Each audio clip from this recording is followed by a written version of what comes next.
क्यों भाई? हो गई तैयारी? तैयार हो? बिल्कुल बिल्कुल तैयार होना चाहिए। एग्ज़ाम को एक दिन और बचे हुए हैं। सभी एस्पिरेंट्स अपने आप को तैयार रखें, मेंटली तैयार रखें। और प्रिपरेशन बिल्कुल मतलब एक दिन अपने आप को रेस्ट देना चाहिए मेरे हिसाब से। और एग्ज़ाम्स तो आते हैं जाते हैं रहेंगे, बट स्ट्रेस नहीं लेना। बहुत प्यार से आराम से नींद लीजिए 8 घंटे की। सुबह उठिए, एग्ज़ाम दे दीजिए आराम से। बहुत स्ट्रेस नहीं लेना है, सोचना नहीं है ज़्यादा, विश्वास रखना है कि आप कर ले जाएंगे। हाँ, एक चीज़ और, चीज़ें यदि आपको लगता है आप तैयारी कर रहे हैं, चाहे 1 साल से कर रहे हो, चाहे 2 साल से कर रहे हो, या 3 साल से, डजेंट मैटर, आप तैयारी कर रहे हैं तो आपको पता होना चाहिए कि आप किस लेवल पे हैं। यदि आपको लगता है, यदि 1% भी यदि आपको लगता है कि ये वैकेंसी मैं फिलअप कर रहा हूँ और मैं यदि नहीं निकाल पाऊँगा, नहीं अटेम्प्ट कर पाऊँगा, मॉक टेस्ट में अच्छे नंबर नहीं आ रहे हैं, तो आप सिर्फ अपना टाइम बर्बाद करने के लिए एग्ज़ाम ना देने जाएं। अपने आप को सेल्फ सेटिस्फेक्शन के लिए ना जाएं और अपने आप को समझें कि आप किस लेवल पे हैं, कितनी तैयारी हो चुकी है, कितनी तैयारी होनी बाकी है,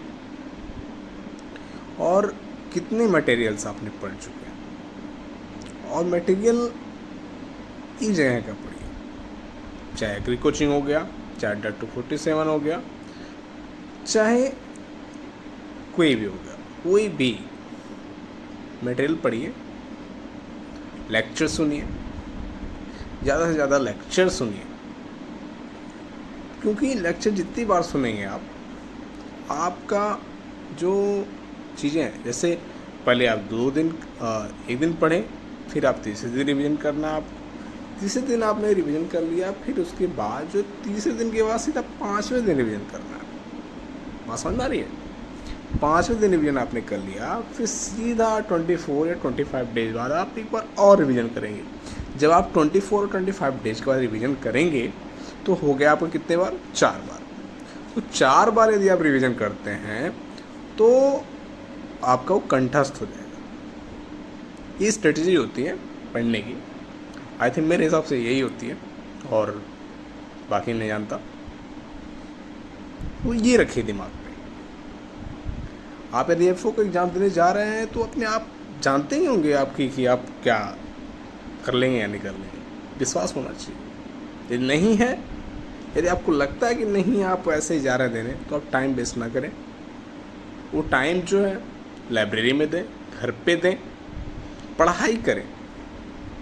आप 1 घंटे पढ़ाई कर रहे हैं, 2 घंटे पढ़ाई कर रहे हैं, 3 घंटे पढ़ाई कर रहे हैं, ये सोच के ना पढ़ें कि आप जो है पढ़ाई करेंगे 8 घंटा, 12 घंटा, 14 घंटा। आपको ये रखना है कि जब भी टाइम मिले आप 1 घंटा पढ़ लीजिए, जब भी टाइम मिले 2 घंटा पढ़ लीजिए, जब भी टाइम मिले। कोई शेड्यूल नहीं होना चाहिए। शेड्यूल बना के यदि आप सोच के चलेंगे कि सोच के कि हाँ करना है करना है करना है, तो नहीं होने वाला है, ना होगा ही नहीं कभी। क्योंकि एक जो हमारी डेस्टिनी होती है ना, डेस्टिनी कभी 8 घंटे आपको इकट्ठे देगी नहीं यदि आप ऐसा सोच के चल रहे हैं। आपको निकालना होगा, यदि आप निकालेंगे तभी कर पाएंगे। तो आप लोग, परसों आपके एग्ज़ाम है, तो सभी को ऑल द बेस्ट। सभी लोग अच्छे से एग्ज़ाम दें, चाहे आपका एग्ज़ाम में 61 कट ऑफ जाए या 51 कट ऑफ जाए या 71 कट ऑफ जाए, डजेंट मैटर। बिलीव रखिए अपने आप पे कि आप कर लेंगे, चाहे थोड़ा करेंगे चाहे ज़्यादा, बट कर लेंगे, ये मैटर करता है। तो उसको करिए और सभी को ऑल द बेस्ट। और स्पेशली जो बच्चे बहुत सिंसियरली तैयारी कर रहे हैं, चाहे 1 साल से कर रहे हो, चाहे 2 साल से कर रहा हूँ, बट कर रहे हैं, मैं बहुत उनको तहे दिल से ये कहना चाहूँगा कि आप ज़रूर सेलेक्ट होंगे। बस बिलीव रखिए, बिलीव इन योर सेल्फ, सब कुछ कर लेंगे आप।